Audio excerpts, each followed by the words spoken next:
Housing experts fear an increase in homelessness when the bans on evictions during the coronavirus shutdowns expire. The coronavirus has put America's housing market on hold. As residents shelter in place, real estate listings have slowed to a trickle.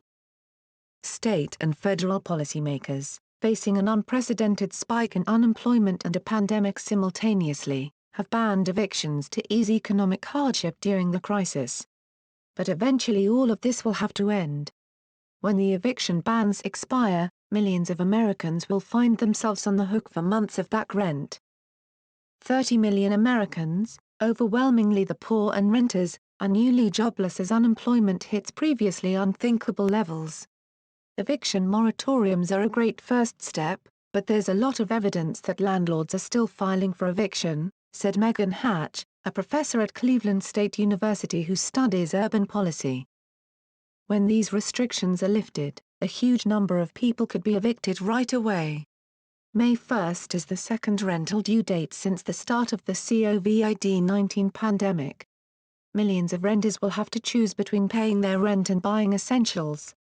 Some have already reached the bottom of their savings. Even before the pandemic, a significant percentage of Americans was struggling to pay rent. In a 2018 Pew Charitable Trust survey, nearly 1 in 6 households reported spending more than half of their income on rent. Of the roughly 19 million American families who are eligible for rental assistance, only 4 million receive it. In April, almost 1/3 of households said they couldn't pay the rent. May is not looking any better. We know millions of households were one financial accident away from eviction, said Sarah Sordian, the Vice President of Public Policy for the National Low-Income Housing Coalition. This pandemic may be the breaking point. A wave of evictions post-quarantine will mean many cities will see a significant increase in homelessness. In Seattle, a 2017 survey found that the majority of evicted renters ended up homeless. In New York, a 2018 study found that tenants who had experienced an eviction were more likely to move into a homeless shelter, and stay there longer, than tenants who had never been evicted. Some people are going to be able to pay their rent with their savings for a few months, Hatch said. But if their savings run out and their job still hasn't come back, a lot of those people are going to end up on the street or scrambling for a new place to live. A no-win situation. Thousands of newly homeless people and thousands of empty apartments will create a situation that benefits neither renters, landlords nor cities. Michael Manville, a UCLA professor who studies urban planning, described a scenario in which a renter paying $800 a month loses her job. She can't pay her rent, gets evicted and ends up moving in with a friend. If this happens to thousands of other people across the city, landlords may reduce rents to attract new tenants. But, Manville noted, even if the landlord lowered the rent on that apartment to $600, it would be too late for the previous tenant. She wouldn't have the first month's rent and deposit needed for a new place and would now have an eviction on her record to deter other landlords from renting to her. Meanwhile, her landlord may not find a new tenant for the apartment for months. It's a collective action problem, Manville said. Individual landlords may be confident that if they evict tenants, they'll be able to fill the vacant unit quickly. If a large number of landlords evict their tenants at the same time, however, there's going to be too many empty apartments and not enough people with the savings to move into them. All these problems can be avoided by just letting people stay in their homes. Only the federal government has the power to keep this problem from spiraling. Michael Manville, UCLA professor. This scenario would have wide-ranging effects for cities themselves.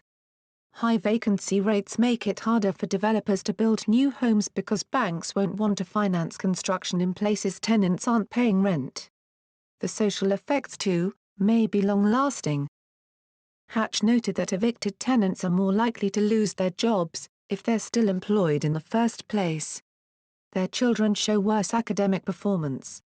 They are more likely to move into lower quality and overcrowded housing, affecting both their short and long-term health. Even if cities don't see a significant rise in homelessness, low-income populations may move en masse to cheaper suburbs. Renters are being hit hardest and first. said Jenny Sketz, a fellow at the Brookings Institution's Metropolitan Policy Program. These are people without a lot of resources or choices.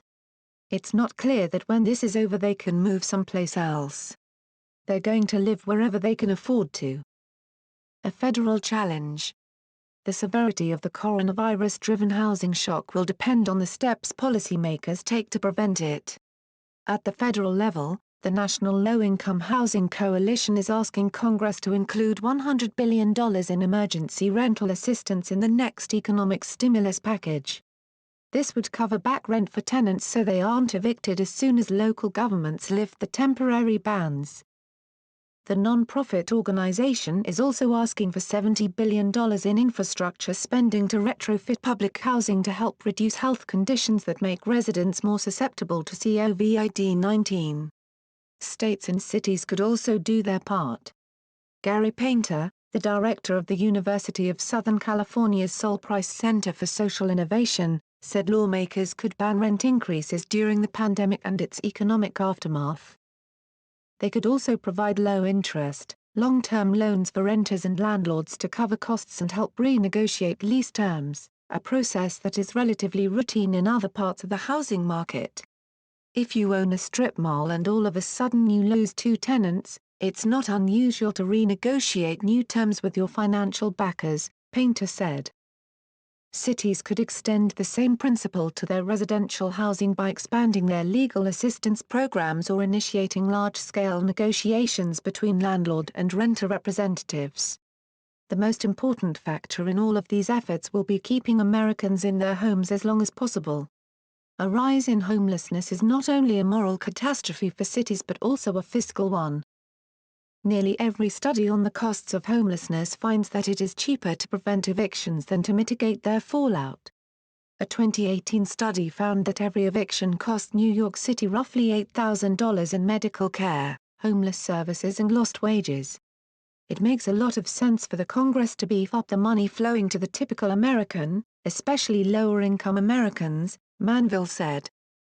Only the federal government has the power to keep this problem from spiraling. More affordable homes for more people. Sordian noted that the coronavirus should also be a call to reform the policies that made renters so vulnerable to homelessness in the first place. The low-income housing tax credit, the federal government's primary vehicle for encouraging affordable housing production, mostly goes to renters who earn around 60% of the local median income.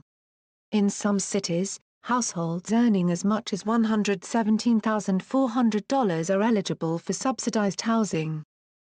Attacking the roots of the country's eviction and homeless crises, Sordian said, will require targeting low-income renters and addressing the federal government's decades-long underfunding of affordable housing.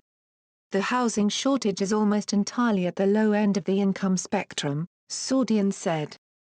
If there isn't sufficient housing at the low end, the problem ends up affecting people higher up the income spectrum.